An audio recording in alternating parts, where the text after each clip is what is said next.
Good morning. Thank you very much again for joining us for today's forum.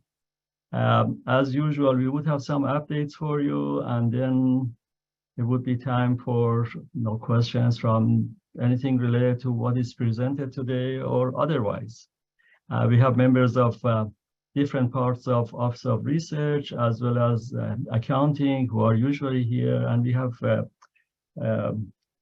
also obviously our colleagues from all around the campus. So these are sessions that we can, aside from the presentations that our members of the office are sharing, this is the time for us to learn from each other. So if you have questions, best practices or whatever that you want to share, this is a good time to do that.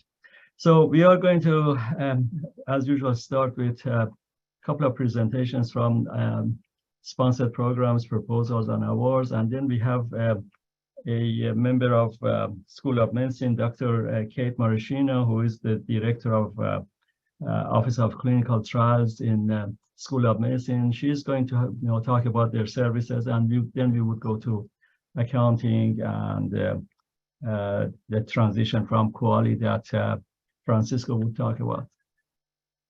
So with that, let's start with Kelly, update on proposals. Kelly? Good morning, everyone. I have a brief slideshow for you this morning, so let me get that going.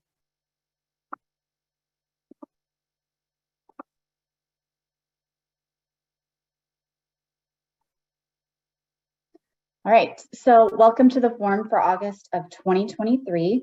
I wanted to start this morning with the recruitment update for both the proposals and sub-awards teams. I am thrilled to announce that we are almost fully staffed on both teams. We currently have one vacancy on the proposals team for a research administrator too. We conducted interviews late last week, and we are in the process of doing reference checks on our top candidate. So we're hoping to make a job offer in the very near future, which will leave our team fully staffed. So that is great news for proposals. As for sub-awards, we have one RA3 vacancy, and we have made an offer and it has been accepted, and that new employee will have a tentative start date of September 1st. So great news on both fronts. Thank you for your patience as we've dealt with some of the short staffing, and we hope to be back to our normal response times, at least on sub-awards, in the very near future. The second and final topic I wanted to share this morning deals with some new NIH data management and sharing cost requirements from NIH that they just released in the last couple of weeks. In that, they are saying that effective for all applications that are submitted on or after October 5th, NIH will no longer require the use of single data management sharing cost line items in budgets. Instead of doing that, the cost must be requested in appropriate cost categories. So for example, personnel, equipment, et cetera, materials and supplies, et cetera. You will still have to justify those data management sharing costs in the budget justification if you're using the R&R form, or in the additional narrative justification for modular budgets. And there will be instructions in the call for proposals that will kind of walk you through that as well. Additionally, the NIH will update the how to apply application guide prior to the October 5th effective date. We will go ahead and share this slide deck after this presentation so that everybody has this information. Does anybody have any questions about the data management sharing cost revisions? And Perry, I can't see the chat, so if you could let me know, that would be great. Does that mean that we will no longer need to put down a zero line item for the data management costs on the 424? Yes. Okay. Yeah, if you're not using them, you don't need to wrap them into the cost category and you don't need to justify them. I would recommend though maybe making a note in your justification that you don't have any of those costs, just to make it clear. Perfect, thank you. Welcome. Ellie, there is a question in the chat. It says, does this apply to the T32 grant applications? So it applies for everything due on or after October 5th. Also, I saw a hand raised earlier when you were covering the first item. Elvia, did you have a question? No, I did that accidentally. Okay, thank you. That's it, Kelly. Okay, thanks, Perry. So I have a slide for questions. We've kind of already covered that. But as always, if anybody ever has any questions, please feel free to reach out to me directly. And with that, thank you very much. Thank you, Kelly. Grace, are you in? Yes, I'm in. Okay, good. So any updates on the award side? Okay, I don't have any PowerPoints or any points like that. Just two things, which is that sponsor programs has nothing to do with fund setup. So after we are done with processing the awards, it goes to CGA and they are responsible for everything having to do with funds and accounts. So we don't handle any of the financial piece. All right, just a reminder on that. So SPO is not going to know what goes on with your funds or accounts. And another reminder, which is when you have a new request, like a new prior approval request, please email that directly to the awards inbox. If you are following up on an already assigned request, follow up with the award analyst assigned to that request. Okay, but the awards inbox is there to handle new assignments. So those are the two reminders. Another thing we're going to just talk about is if the award comes in at less than what was proposed and at less than what was negotiated during the JIT process, if there was any, we will ask you to address how the reduced award will be handled. Okay, so of course this would be for a significant amount. If it were for a few $100s, we're not going to ask you for that. But if it's for a 15, 20, 25% cut, we are going to ask how you plan to address that. You can't carry out the same scope of work for significantly less funding. That doesn't make sense. Those are the only three issues I want to bring up. If there are any questions, you can always email me. Okay, Thank you. Thank you, Grace. Any questions for Grace?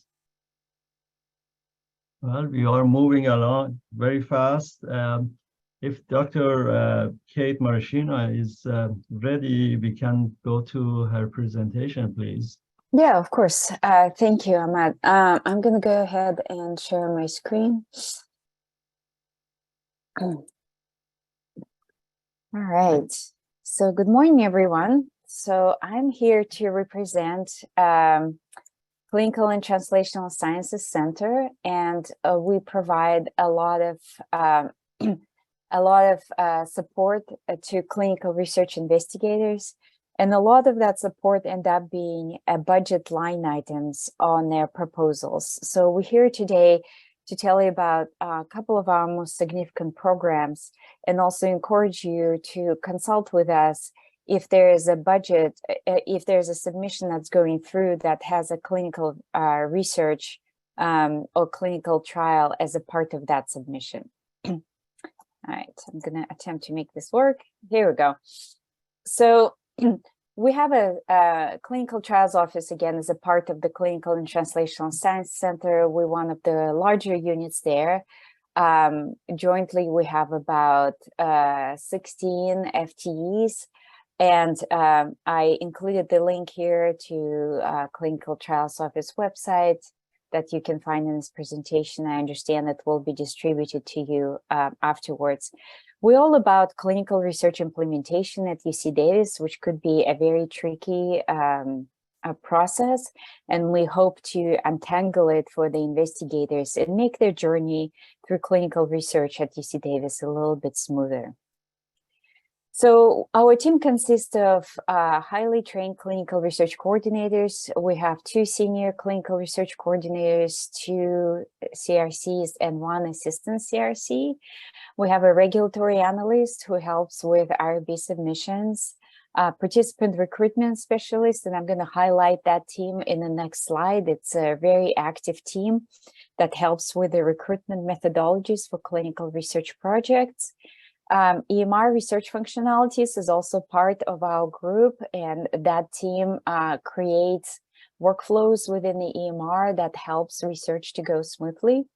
And then finally, we have a budget specialist that help to analyze clinical research protocol and tease out those items that could that create the cost line items in your proposals.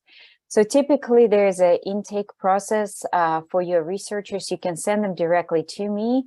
For now, I'm playing the role of the navigation project manager. So I will discuss the proposed project with the researchers, and then help them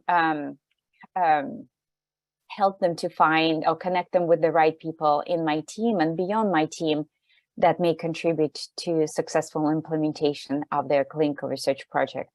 On the right-hand side, there's a screenshot of our clinical research or clinical trial process, and all these boxes in green is the mandatory steps that a researcher needs to take in order to complete the project at UC Davis. And in blue, there's optional, not a lot of those, most of them are mandatory. So the process is pretty long and complicated with a lot of hands that need to touch the process. Sometimes it could be really daunting. So we are here to help investigators get through it and understand what it's going to cost them to get through that process. All right, so a couple of highlights from our team. So we have a very active participant recruitment team.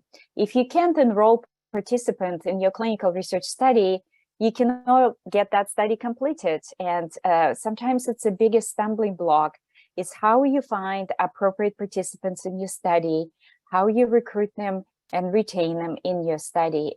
Everybody struggles with that, and our team provides assistance with a lot of different technologies that could aid your investigators in this journey. So we identify cohorts from electronic medical records. We help to create social media platform, like such as one of the advertisements that you see here. We help to set up communication strategies with participants via voice, text, voice over IP. We also help to disseminate information about the study through MyChart and creates different alerts and reports from electronic medical records so that your principal investigator learns about individuals within electronic medical records that may fit into their protocol. And exciting thing about this, it's all free to your investigators. CTC does not charge for any of this participant recruitment services. So I also include the link where your investigators can apply for the consultation. Sometimes the consultations can take multiple hours because you keep going back and refining the answers to your question. The only caveat to the cost is that if your investigator wishes to put in their grant some kind of social media campaign, there will be flow-through costs for that. We have no control over what Facebook and Mark Zuckerberg charges us, as well as if they want to put this the ad on TV or Pandora or NPR. So those are all flow-through costs. I put a little blurb here from the satisfied customers. The participant recruitment team certainly been really active and very growing, and I encourage your investigators to consult with them before they put in the grant application so that they can understand what challenges they may have with participant recruitment. All right, so we also have clinical research coordinators, and this is a recharge function. So we do charge for that. We have hourly rates for a clinical research coordinator or regulatory analyst, and we only charge for the time that they spend in the performance of their project. So if your investigator just got the grant and they just starting implementing their study, they may not yet have a clinical research staff to assist them on the permanent basis. So we can allocate staffing for them. Staffing for them on a temporary basis that they can use while they get going and until they get hired their new staff, or if they have a break in service, their staff goes on extended leave, we can also provide staffing to cover for that gap. We've been doing it for the past 15 years. It's been a very successful program, And we provide support to both industry and investigator-initiated studies. We unfortunately can no longer provide startup support for industry studies, probably not as relevant for this group here, but just to put it there for the disclosure. It was a pretty complex process, and because of some organizational changes, we don't have staffing anymore to support that particular line item.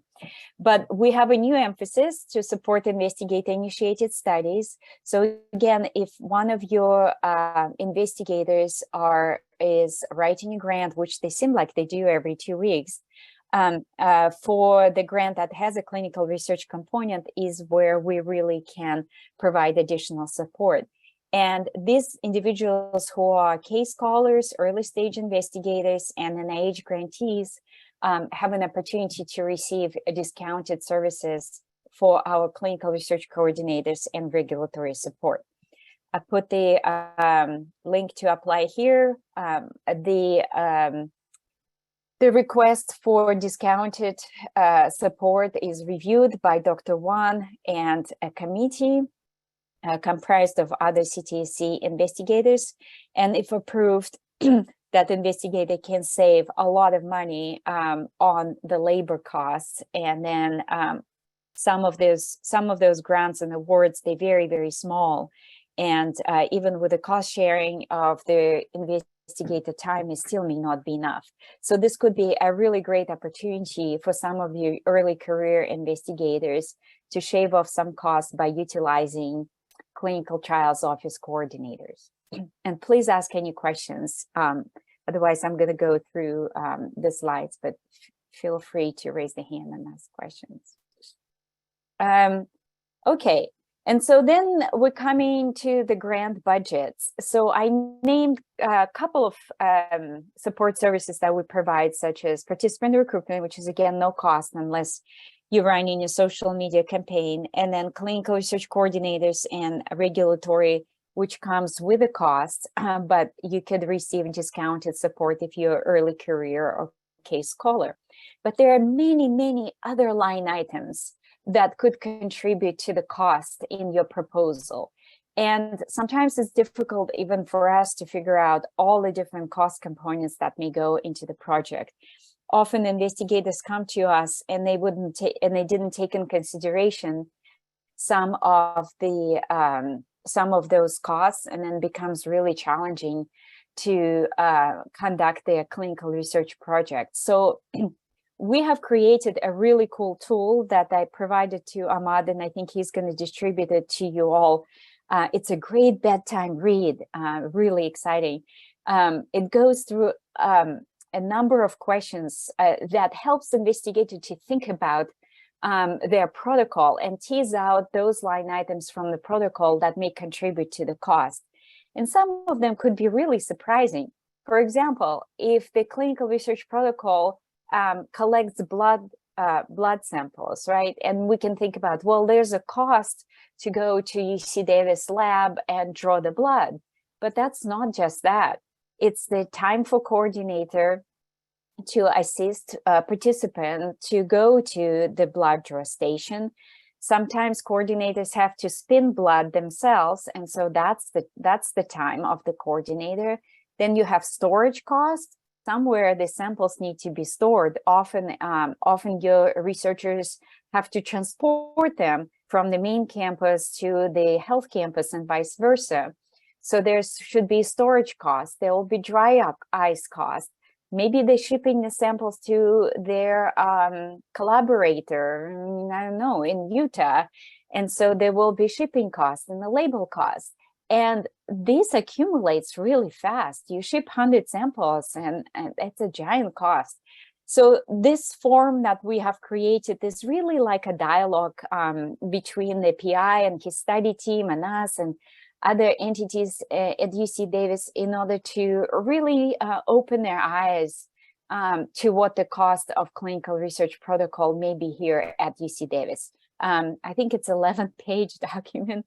And again, not everything will apply to every single study, but if you investigate, it takes time to go through this document they may find out some of the costs that they haven't thought about, and perhaps the grant that they're applying for allows for this type of cost, or they can be wrapped into something else.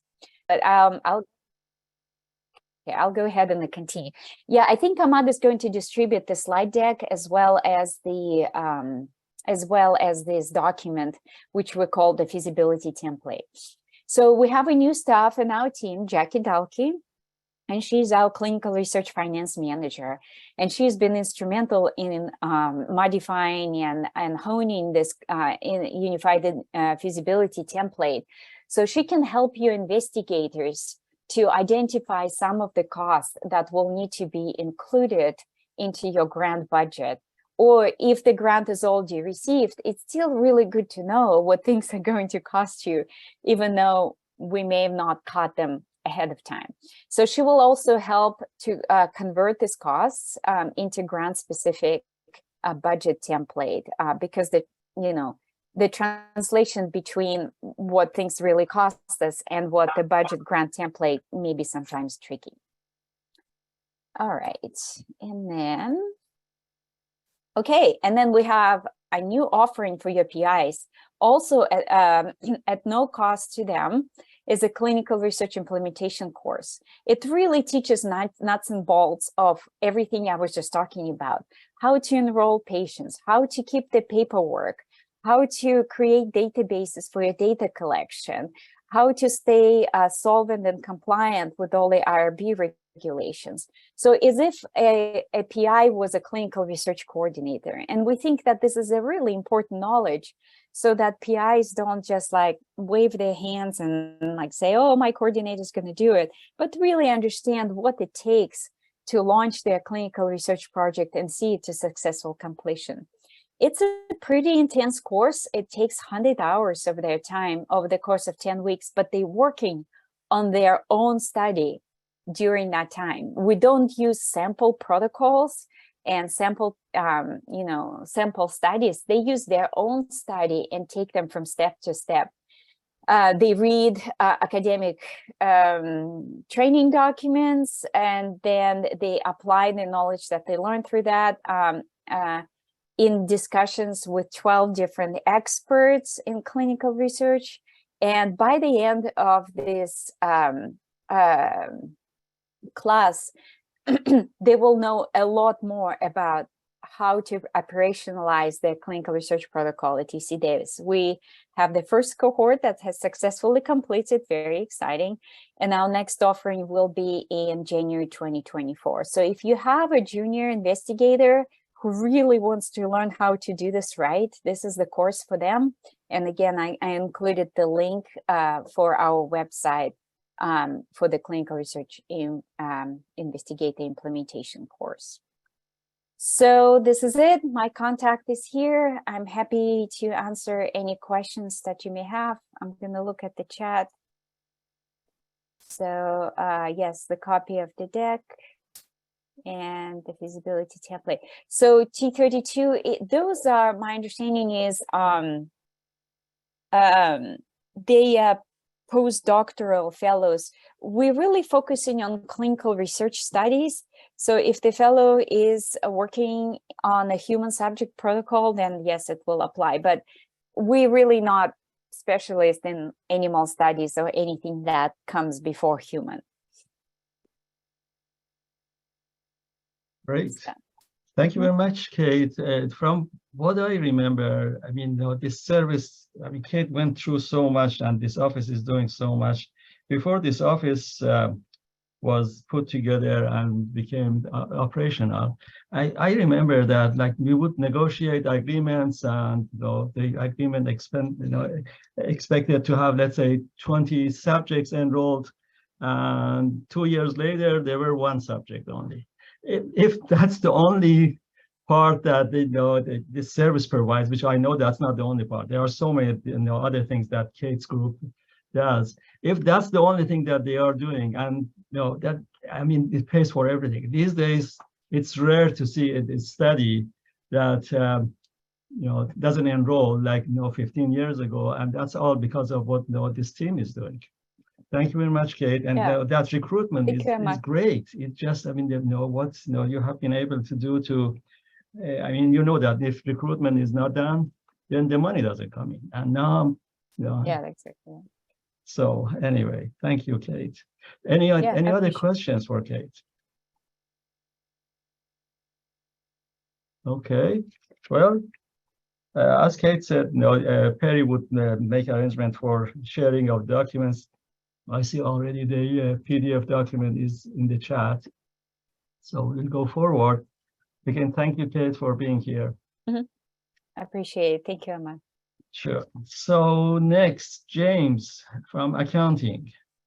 Yeah, thank you, Ahmad. Good morning, everyone. I have just a really quick, I don't know, reminder, I suppose, about how to contact us. Grace was mentioning if you're trying to figure out where an award setup is, who should you reach out to? So I'm going to share my screen.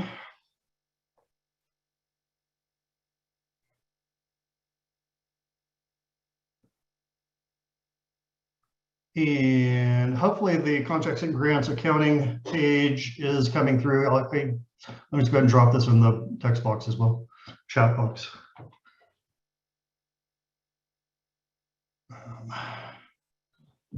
So if you don't have it, we're here at that link I just dropped in there.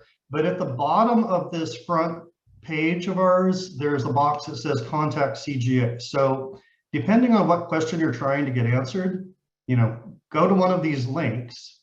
So here's my active or new sponsored award. So that's where you could go. The links go to different groups of people, you know, depending on who's responsible for that area. Sometimes they will open ServiceNow tickets and sometimes they go into a shared mailbox. But anyhow, this is the way to get questions into us so that we can help you with whatever your concerns are. And the other reminder I have is that when we have audit requests coming in from outside entities, we need to be looping audit and management advisory services in. I'm going to drop another link in the chat. So take a look at their page. You know, they explain when they want to, when to contact us. They have a box there that tells you, hey, pretty much anytime somebody from the outside is asking for any kind of expenditure information, supporting documentation, all those types of things, we want to loop that group in. So please do that. Don't try to, you know, just handle it on your own. We want to make sure that we're really consistent with the information that we share with outside entities. You know, we have lots of different processes and systems and everything. And we just, it's best if we keep a unified message that is sent out. Francisco has a bunch of information he wants to share, so I don't want to take up too much time. There's a couple little reminders. I don't know if anybody has any questions on that or anything else. This is Ahmad likes to remind us, this is our time to hear from one another. So I don't see any. So I will just turn it back to, well, I'll turn it back to Ahmad. You can turn it to Francisco. I think next person is Francisco. Francisco is, as you all know, he's no longer a part of James' team. He has his own empire, and you know they talk about PPM. To me, PPM means policy and procedure manual, but now it's being used for something else. Francisco?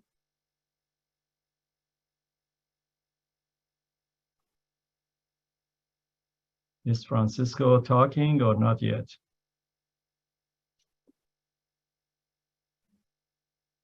I'm here. Hi, Francisco.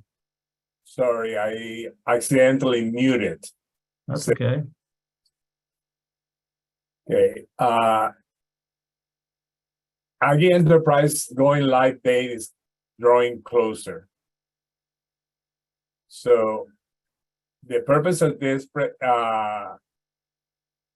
presentation is to remind people of some of the dates and some of the things that need to be done. And that the objective is to facilitate the cutover and going live process. So with respect to activity, the last day for UCD Office of Research and A&R contracts and grants to send CGA awards and amendment is November 17, 2023. Okay. Any award received after that or amendment received after that date will not be processed in Kuali, will be processed in Aggie Enterprise after it goes live. Okay. So if this has any impact in the activities of your PIs, it's important to think through it now and see what can be done.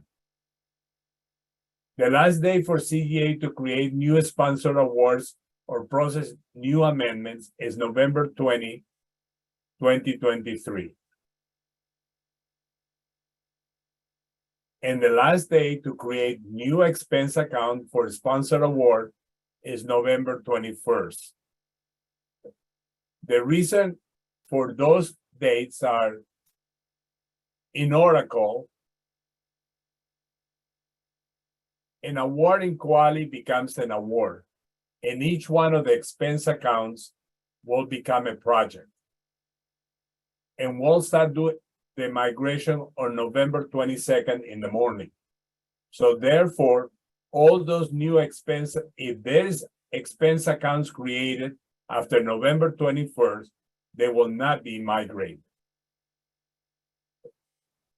The last day for departments to process sub-awards, and these are sub-awards to other institutions, is December 11, 2023. And it has to be fully approved, okay? If it is required by December 11. It's not that it's loaded, it has to be fully approved. The last day for UCD Office of Research in A&R and grants to send CGA sub-award contracts to process in Kuali is December 30. The last day for department to process payment requests in Kuali, fully approved, including CGA approval, if necessary, is December 18, 2023. And CGA will have up to December 22nd, 2023 to approve them. And the last day for department to process cost transfers using a Kuali GEC is January 4th. And that includes CGA approval. And the reason for this is that the migration of December expenses will start being done immediately after January's monthly close, December's monthly close, which occurs at the beginning of January. So in general information, each Kuali award fund that hasn't been closed, close code FG DHHS, and or have a balance will be migrated to Aggie Enterprise as an award. And all the expense accounts, including expired ones, as projects. So if you have an award and the award has 20 accounts, even though 9 of them might have been closed, expire, they will be migrated to Oracle, to Aggie Enterprise. And the reason is to have the complete information of the award. So, as I stated, each Kuali award fund will be converted as a PPM award. Each expense account associated with a converted Kuali award fund will become an Oracle project. Each Oracle sponsored project will be assigned at one task. This restriction will be reevaluated once the system has gone live and stabilized. This is not a restriction forever, but time is required to stabilize the system before we start adding other features. If you, this information might not be important to you, what is this closed code? It's something that CGA uses. And it is here. Okay. If this is changed to a C, the last character, it's a closed award.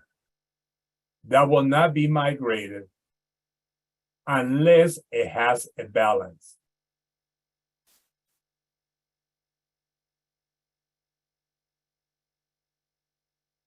Expense accounts with no appropriation budgets, which will become projects, will be migrated, assigning $1 in the category supplies, services, and other expenses. The reason for this is that Oracle will not allow any expenditure against a project, present day expense account, unless it has a budget.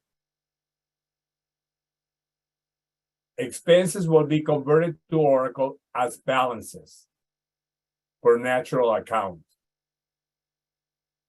It will not be that we will migrate each one of the transactions individually. We'll take the object code and according to how the object code maps to the natural account, we'll convert that amount. Okay. Now remember, a natural account might be associated with one or multiple Kuali object codes. And this conversion will be done in 3 parts. The balances as of fiscal year 2023. Then there will be a second conversion of all the expenditures for the period July through November 2023. And finally, expenditure for the month of December 2023, once the month of December is closed.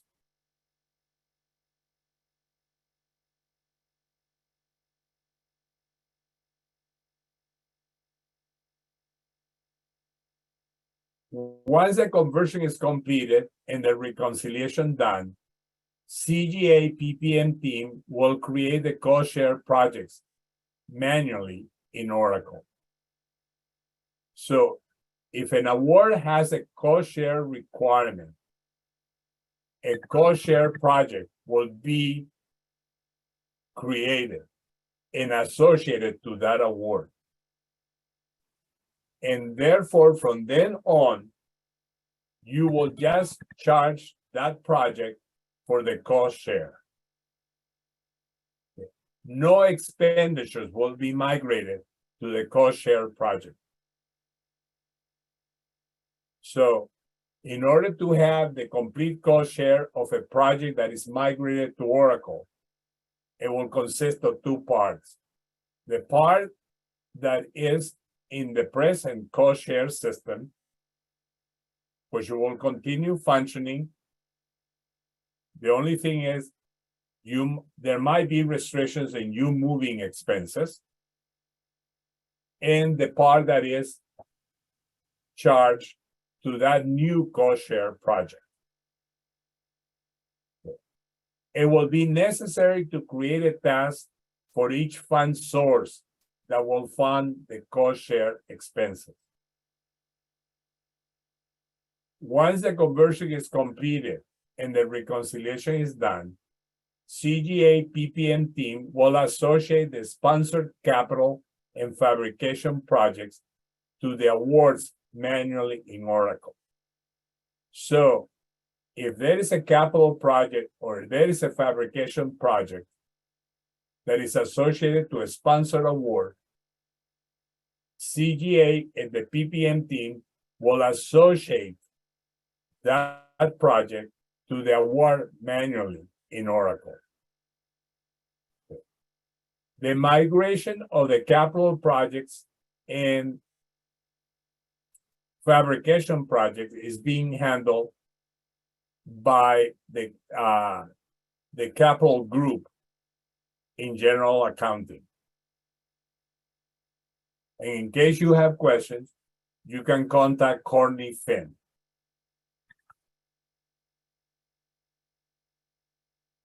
What are the action items that will facilitate the migration? Clear all the overdraft unless additional funds are expected. So if you have an overdraft because you're waiting for additional funding, those ones don't leave them there. We'll migrate. Clear all your encumbrances associated with purchase orders that are no longer required. Sometimes a purchase order is done for, let's say, $10,000, but the materials only used up $9,800. And there'll be a $200 pending encumbrance. Please clear that. And for that, you'll have to contact the people in purchasing. Clear encumbrances of subawards that have ended and have been completely invoiced. Remember, subawards are done with an estimate, and maybe it was not fully spent. And if you leave them there, they'll be an encumbrance, and that encumbrance will continue. Okay? So it's important that those, as you detect them, close them up. These first three actions should be completed by December 1st. Because after that, we're going to start migrating encumbrances. Expire all contract grants expense accounts that are no longer needed. The reason is if the account is active, people can accidentally post expenses to that. Okay, so if you no longer need the expense account, go ahead and expire it. And that way you ensure that no expenses posed.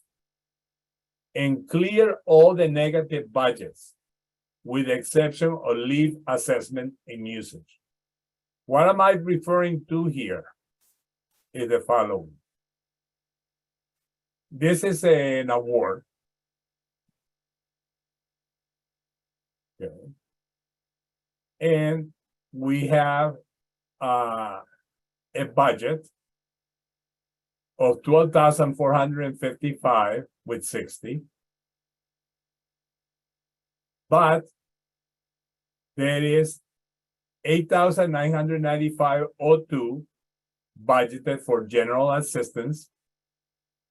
There is an employee benefit of $3,595.01. And there is indirect cost. There is a negative budget for leaving assessment. But like I told you, do not worry about this amount because these two items will be combined into one. The one that creates a problem is this one.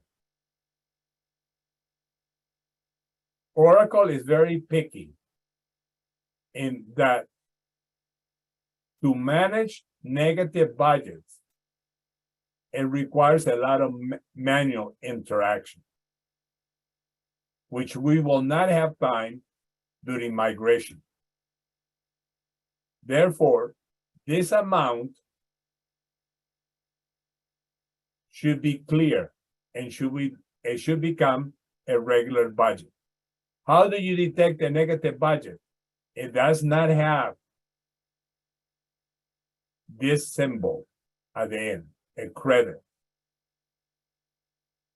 even if this budget total is a credit, having a category, an expenditure category with a negative budget will create a problem.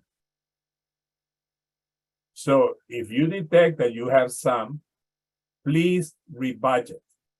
It could have been a mistake. Let's not worry about that. Just correct it.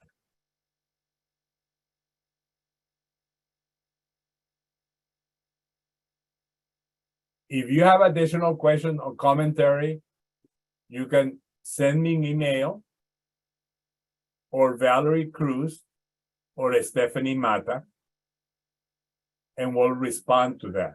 If you have special cases or things that you don't know how to handle, please contact us. We know going live is in January, but we're getting close to it. And at that moment, there'll be a lot of activities going on. So it's preferable to start doing the adjustments and the corrections now than wait for the last minute. Any questions?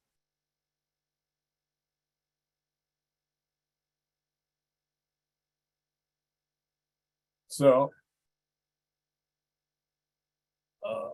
There's a question in the chat. Terry, maybe you want to look at that. let me review them.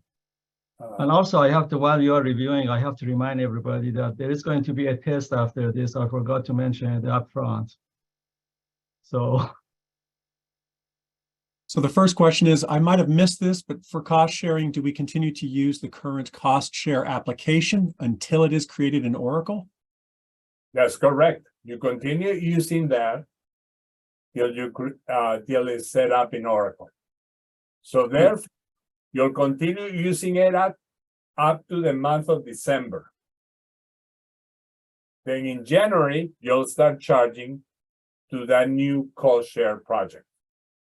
And the next question is, will the effort reporting process or timeline be affected by the transition to Aggie Enterprise? No, that will not. Remember, the certification period is from October 1st through September 30th.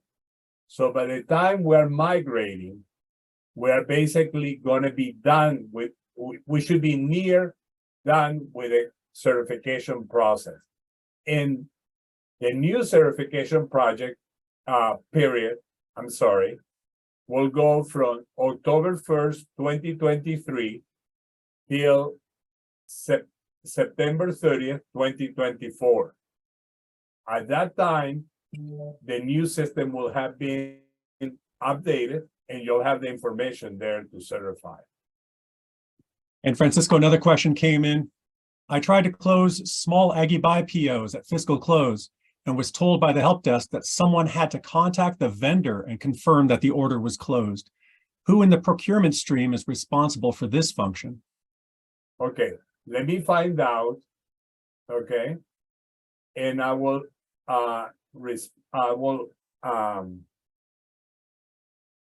get back to you with the name of the person that you should contact.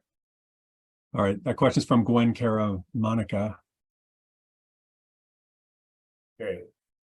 Perry, is it possible to get all the questions in case I have to respond to any of them?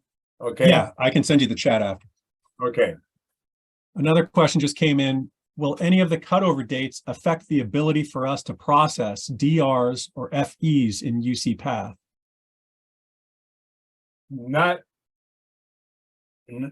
You can continue using it even during the cutover period. The only thing is that these are transactions that are affecting either will affect the month of November expenditure or the month of December. Those are not affected.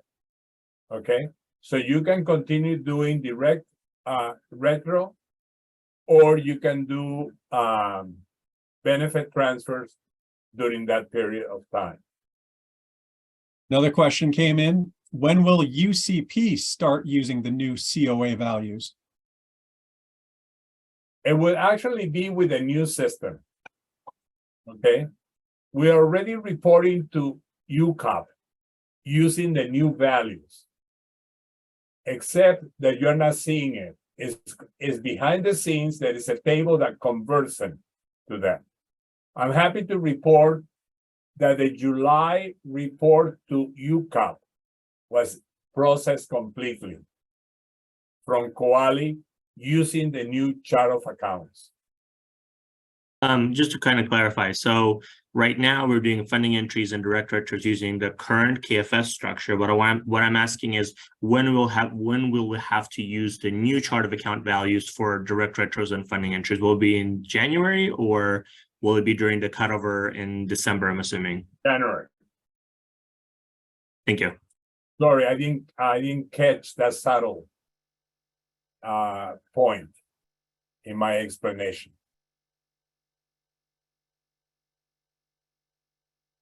Any other question? None in the chat.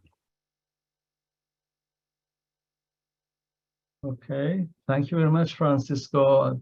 Chances are more questions would come in later. If we get additional questions, we would share them with you. Okay. Okay, yeah, go ahead, Francisco. Were you going to say something? No, just thank you for your time. And if you have questions, feel free to contact me or Valerie Cruz or Stephanie Mata, and we will respond to you. Francisco, someone indicates they have a question about the NEG budgets. Okay, Elizabeth, can you, if you want, you can give me the details. If you'd rather me meet one-to-one with you, just let me know. I just had a quick question about the example that you shared in the presentation. So I just wanted to clarify to make sure my understanding is correct. We're not allowed to have negative object consolidations transition into Aggie Enterprise. Therefore, in the example you shared, Sept 3 had a negative budget of 23, 52, and 26. Yes. Is the appropriate entry is to perform a BA from either one of the other object consolidation categories to help clear this negative budget appropriation? Is my understanding correct? Correct. And then that would leave actually a credit in supplies because it looks like there's actually a credit in there under expenses. That's correct. And possibly that credit is something that posted incorrectly. Okay. Okay, so like if we wanted to simplify this, we could just do a BA from SV 28 over to Sept 3 for that 23, 52, 26 and leave the deficit on SV 28. Yes. Since that'll be combined with Sept 3. Okay, thank you. Okay, so thank you for your time and have a good day. Thank you very much, Francisco. So we have one more quick presentation. You remember that we have been hearing a lot about limitations of use of TickTock associated with federal awards and equipment and so on and so forth. Alaisha from our compliance has some updates. Alaisha? Yeah, thank you. So I just really quickly just want to share with everybody, as Ahmed mentioned, that there's a FAR clause now that prohibits ByteDance on specific applications. Really what that means is they're really trying to ban TikTok. And really this is supposed to be on, any phone, computer, where, wherever this app can be on any device where that instrument, their phone or their computer is being used as part of the contract or the award.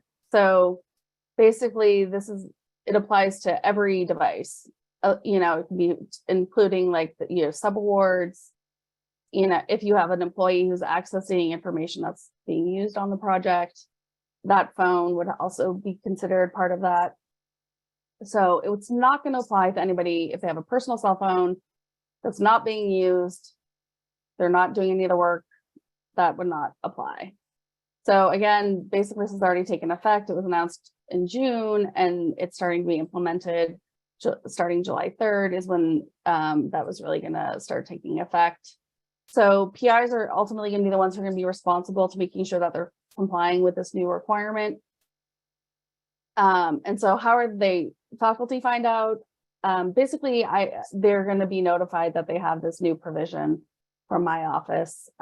So that means then once they get notified, they need to make sure that, you know, that they've reached out to everybody working on the product to ensure they do not have any of the app TickTock on any of the phones or computers that are being used on the project.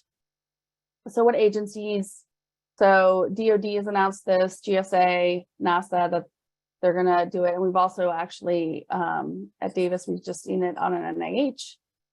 So you will start seeing these provisions coming up in different awards. And, you know, so basically, really, they're mostly concerned, as I said, with actually the work being performed.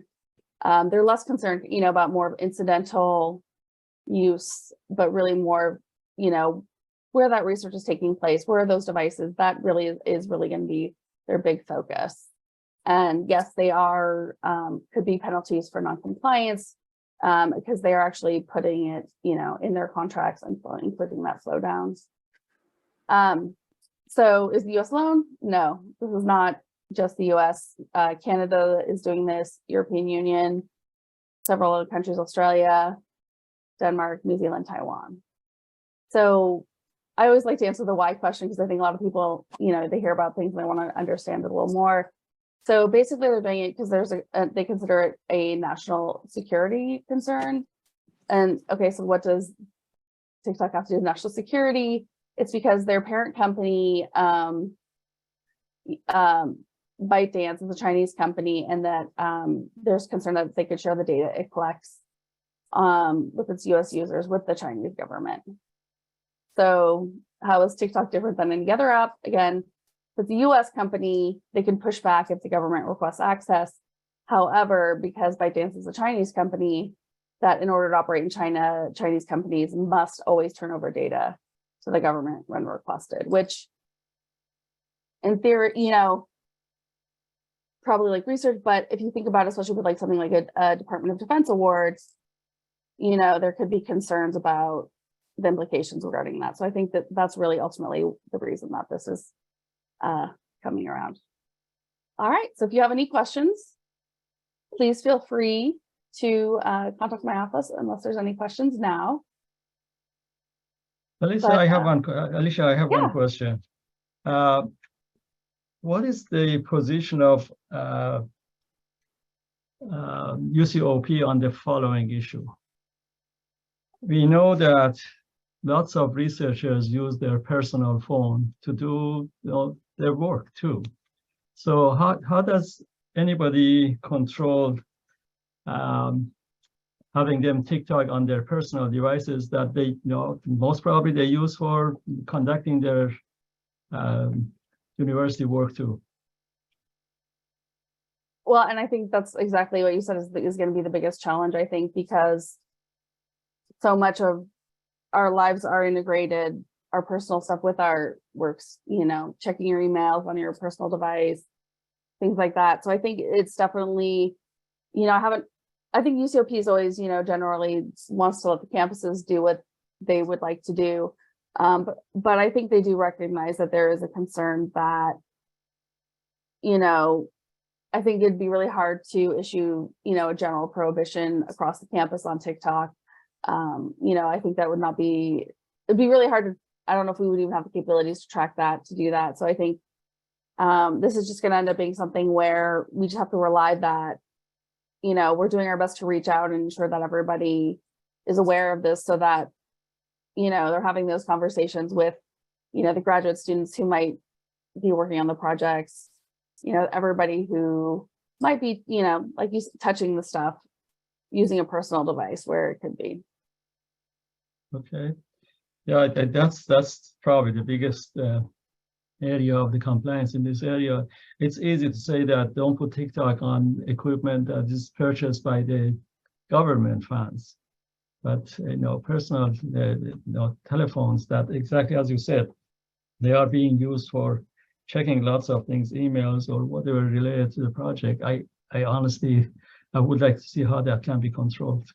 Yeah, it'll be a challenge, and that's one reason why I'm here, doing my best to get that outreach out there, so we can try to at least get the information so that people can start hearing it and hopefully start complying as they're seeing this in their awards.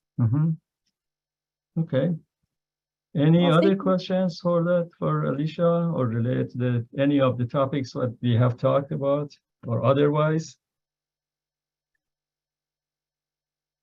Any announcement from anywhere else? Any other part of Office of Research or any of our colleagues Yeah, I from the want to campus? share a little info. Oh, I forgot, some- Perry, you usually, they have you talk about trainings. I forgot about that. Go ahead. Yeah, no problem. So I have a couple upcoming classes between now and when we have our next forum. And I see the links that I included didn't add to the chat, but the first class is Understanding the Awards Process, which is happening tomorrow. And that class is part of the Research Administration Certificate Series. In September, on September 14th, we have a proposals lab, and the labs are designed for the people who take classes and they learn about, how to process proposals. The labs are designed to give you some hands-on practice with what you've learned. And in later September, we have a Cayuse SP Awards and Post-Award Actions class. That class is part of the ERA, Electronic Research Administration Certificate Series. And I put a link in the chat for SPO training pages, and I actually just want to show you that link, because in addition to having all sorts of materials and classes on a range of topics, we have the box here for research administration forums. So this is where you can go often like 2 days after a forum, and you can see the video. We have the agenda, the chat, and any presentations. So that's where you can find all the information that's covered in these forums. And the link is in the chat. Also on this page, there's a link to all of the classes that are coming up. So you can go down and see what classes are coming. So here you can see the links to Understanding the Awards Process, the Proposals Lab, and the Cayuse SP class that are coming up in the next month. So I just wanted to make folks aware of this. And actually, let me just take a moment and show you, when you go into one of these sections like Cayuse SP, we have FAQs, a number of written materials that are helpful to you. And then we have some brief YouTube videos on how to do certain things. And then we have links to our longer trainings on that subject. So each section of this training website is similar and has materials like that. So just wanted to make you aware of these resources available to you. Any questions? Thanks. Thank you, Perry. Anything else anybody wants to share? If not, it's 9:35 and we can stop. Wait, There's Nicole, a hand raised. there is a hand raised.